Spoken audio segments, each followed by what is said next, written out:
Pulgaon station चौक ते bypass petrol pump मार्गावर रस्त्याच्या मध्यभागी बसवण्यात आलेल्या आकर्षक तिरंगी स्ट्रीट लाईटचे लोकार्पण आमदार राजेश बकाने यांच्या हस्ते नुकतेच झाले। दसऱ्याच्या पूर्वसंध्येला झालेल्या या लोकार्पणामुळे संपूर्ण पुलगाव नगरी तिरंग्याच्या प्रकाशाने उजळून निघाली। लोकार्पणापूर्वी आमदार बकाने यांनी प्रसिद्ध बालाजी मंदिरात माता दुर्गेची पूजा आरती केली व त्यानंतर आयोजित महाप्रसादात सहभाग घेतला। त्यांनी बालाजी दुर्गा उत्सव मंडळाच्या आयोजनाचे कौतुक केले। पत्रकारांशी संवाद साधताना आमदार बकाने यांनी वर्धा नदीवरील छोट्या पुलाच्या कामासाठी निधी मंजूर झाल्याचे सांगितले। तसेच दहेगाव रेल्वे स्टेशन ते देवळी या मार्गाचे काम 18 महिन्यात पूर्ण करण्याचे आश्वासन दिले। यावेळी वर्धा जिल्हा भाजप महामंत्री राहुल चोपडा, प्रदेश भाजपा सदस्य मंजू बत्रा, पुलगाव शहराध्यक्ष प्रशांत इंगोले यांच्यासह अनेक मान्यवर उपस्थित होते।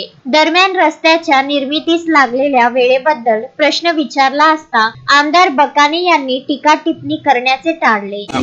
आज आपण स्ट्रीट लाईट हे पथदीपचा उद्घाटन केला। सर, पथदीपचा उद्घाटन तर झाला, पण हे एवढे वर्ष लागले कामासाठी, त्याच्या बाबतीत आपण काय म्हणणार? मला कोणाला दोष द्यायचा नाही आहे। जे काम जेव्हा व्हायचं तेव्हाच होत असते। त्याच्यामध्ये ज्यांनी कोणी उद्घाटन केलं नसेल किंवा ज्यांनी कोणी काम केलं नसेल त्याला मी दोष देणार नाही। हा अजून कोणाचा तरी दोष राहू शकतो।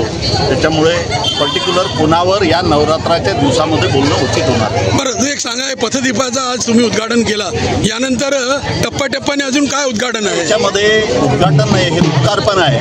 हे लोकांसाठी, लोकांना अर्पण केलेलं आहे। त्याच्यामध्ये आपण या डिवायडरच्या याच्यामध्ये लँडस्केपिंग, त्याच्यामध्ये स्टॅच्यू, त्याच्यामध्ये आपण SS स्टीलचे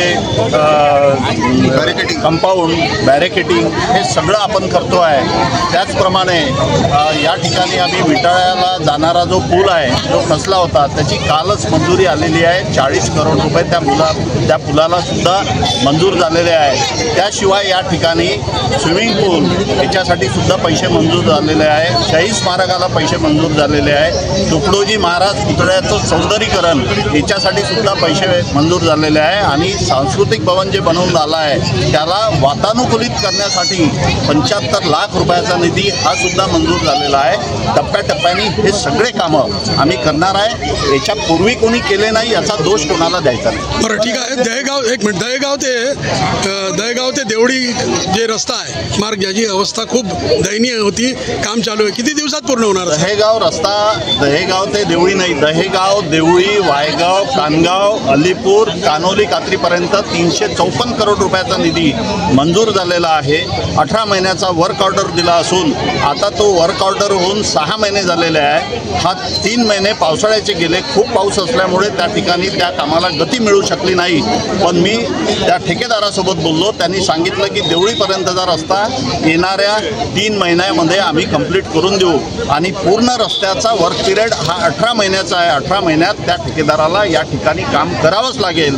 त्याशिवाय पुलगाव, नाचनगाव ते शिरपूर हा 24 किलोमीटरचा रस्ता सुद्धा सार्वजनिक बांधकाम विभागामध्ये मंजूर झालेला असून सालो ढिरापूरपासून पुलगावपर्यंत या रस्त्याचं सुद्धा टेंडरिंग झालेलं आहे। त्याचं सुद्धा काम चालू होण्याच्या मार्गावर। अश्विन शहा, विदर्भ न्यूज, पुलगाव।